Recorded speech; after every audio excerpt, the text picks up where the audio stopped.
Sesi pertama ini sesuai janji Bapak tadi bicara soal sejarah riwayat politik hukum itu diajarkan. Pembelajar semua, awalnya dulu ketika kurikulum kami kuliah, baik saya angkatan 88 sampai tahun 93 di Unpad, lalu angkatan setelah itu ya di Pajajaran atau di tempat lain di UI, itu mata kuliah politik hukum itu belum ada. Jadi mata kuliah politik hukum itu tidak diajarkan di kurikulum ketika dosen-dosen Anda itu belajar di Fakultas Hukum. Sampai saya lulus tahun 93 itu tidak ada. Ketika saya ngajar di UNES menjadi dosen PNS itu juga tidak ada di UNES diajarkan politik hukum. Tapi ada satu mata kuliah yang mencuri perhatian saya karena judulnya agak lucu. Nama mata kuliah itu Politik Hukum dan Kebijakan Publik. Saya ulangi ya, nama mata kuliahnya Politik Hukum dan Kebijakan Publik. Itu diajarkan oleh Dr. Andes Intijam Jamil SHMS. Beliau dosen senior di Universitas Andalas, tapi juga menjadi dosen di Fakultas Hukum UNES dan pernah menjadi dekan di Visipol UNES.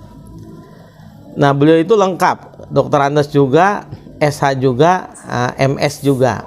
Karenanya menurut saya beliau cocok mengajar mata kuliah politik hukum dan kebijakan publik. Nah, lalu saya di Unpad sendiri tidak ada mata kuliah itu, tetapi di UNES sudah ada nama mata kuliah itu. Kemudian ketika kami kuliah S2 di berbagai perguruan tinggi, semuanya bareng kita kuliah, angkatan tahun 96 gitu, 97, 98, ada yang berangkat beda-beda. Kami di Fakultas Hukum Unpad, Undip, itu juga tidak ada di S2-nya itu nama mata kuliah politik hukum. Belum ada pada saat itu. Nah, pada tahun 1999-an ketika setelah reformasi, Profesor Sri Sumantri, pengajar senior di Unpad dan berbagai perguruan tinggi, beliau membawa draft disertasi karya Mahfud MD, kandidat doktor. Disertasinya judulnya Politik Hukum di Indonesia. Nah, dari draft disertasi ini itu kemudian dikaji di berbagai perguruan tinggi S2 oleh Prof. Sri, karena beliau itu mengajar di Unpad, mengajar di UI, di USU, di berbagai tempat begitu ya, di Jawa Tengah, kemudian juga di Jogja beliau ngajar. Lalu ketika kami semua kembali dan di UNES saya tahun 2001 menjadi dekan, ada penyusunan kurikulum. Di S2 UNES kemudian berdiri juga S2 2001 itu. Tahun 2000 berdiri S2 kita. Di sana sudah ada mata kuliah, ternyata politik hukum itu menjadi mata kuliah wajib di S2 UNES dan juga di perguruan tinggi di Indonesia. Jadi entah ini misalnya dorongan dari Prof. Sri yang membawa disertasinya Pak Mahfud, atau disertasi Prof. Mahfud tentang politik hukum di Indonesia itu merubah kurikulum. Jadi mata kuliah politik hukum menjadi wajib gitu ya. Akhirnya ketika kami menyusun kurikulum di Fakultas Hukum Universitas Sakti sekitar bulan Maret April tahun 2001 itu, mata kuliah politik hukum menjadi mata kuliah wajib di S1 dan S2. Nah, ini menjadi pertanyaan nih. Kok di satu lembaga ada mata kuliah yang sama namanya politik hukum diajarkan di S1, diajarkan pula di S2. Lalu apa pembedanya?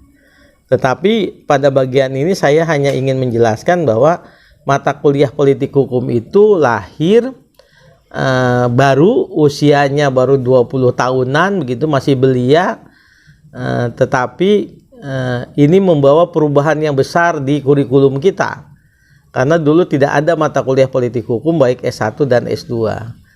Lalu sekarang kondisinya di berbagai S1 di seluruh Indonesia mata kuliah politik hukum itu belum diajarkan, tapi rata-rata di S2.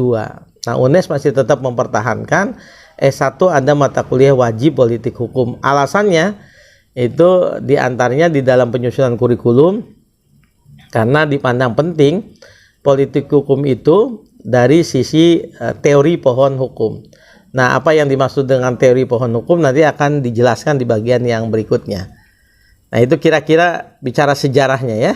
Jadi tahun 2001 lah di kurikulum itu sampai sekarang bertahan di 2005, 2008, 2014. Nah, sekarang kurikulum baru 2018 yang Anda gunakan itu politik hukum masih tetap mata kuliah wajib. Itu yang pertama. Yang kedua, kalau begitu pertanyaannya kemudian, di mana tempat politik hukum itu dalam kerangka ilmu hukum? Di mana tempatnya politik hukum dalam kerangka ilmu hukum? Apakah politik hukum itu memang betul dia mata kuliah yang masuk ke ilmu hukum atau ilmu politik? Nah, itu dulu yang harus dijawab. Ini ada dua pandangan besar ya, pandangan ahli yang terpecah. Ada yang mengatakan bahwa politik hukum itu harusnya bagian dari ilmu politik. Alasannya apa? Alasannya kalau dalam bahasa Indonesia kan ada yang kalimat kata yang pertama itu diterangkan dan menerangkan begitu. Misalnya contoh sederhana ya, kalau bicara pisang Ambon, pisang raja, pisang jantan, itu yang penting pisangnya atau Ambon jantan rajanya? Yang penting tentu pisangnya ya, karena kita sedang bicara berbagai jenis pisang. Nah, kalau begitu politik hukum itu yang penting politiknya atau hukumnya? Kalau bahasa Indonesia tentu politiknya, karena ada politik ekonomi, ada politik keagamaan, ada politik pendidikan, ada politik ekologi, politik lingkungan, ada politik hukum, nah, ada juga politik kedaerahan, berbagai macam politik dengan embel-embel. Nah, mereka yang berargumentasi ini mengatakan bahwa politik hukum itu adalah cabang dari ilmu politik. Cabang dari ilmu politik yang objeknya hukum, yang membahas tentang hukum gitu. Ada banyak ahli yang mengatakan begitu. Dan kita tidak mungkin bisa membantahnya karena pandangannya kan berasal dari argumentasi bahwa kalau politik hukum itu ya ilmu politik yang objeknya hukum. Bagian dari sosiologi hukum kan juga begitu.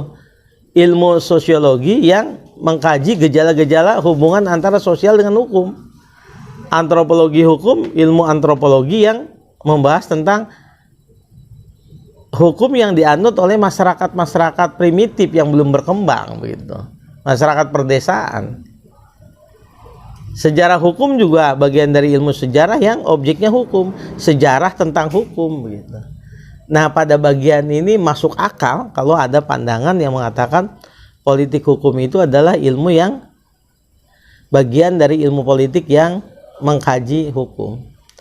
Tapi ada pandangan besar lainnya juga yang menyebutkan bahwa politik hukum itu dia masuk ke disiplin hukum dalam arti luas.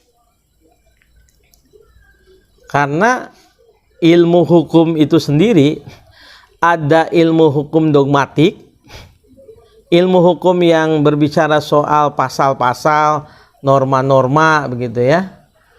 Dan ilmu hukum kenyataan. Kalau ilmu hukum dogmatik itu adalah ilmu hukum yang misalnya ilmu hukum yang mengatur tentang hubungan antar orang dengan orang atau dengan badan hukum perdata, itu kan hukum perdata, ilmu hukum perdata. Hukum tata negara. Nah, itu ilmu hukum dogmatik yang mengajarkan dogmatika hukum. Pasal-pasal, norma-norma gitu kan, kaidah-kaidah, aturan, asas. Nah, lalu ilmu hukum juga ada yang disiplin yang kedua, yaitu ilmu hukum dalam kenyataan, yaitu sosiologi hukum, sejarah hukum, politik hukum. Jadi, dari perspektif ini, maka politik hukum itu termasuk disiplin hukum dalam arti luas yang termasuk ilmu hukum dalam kenyataan gitu kan, ilmu hukum dalam kenyataan.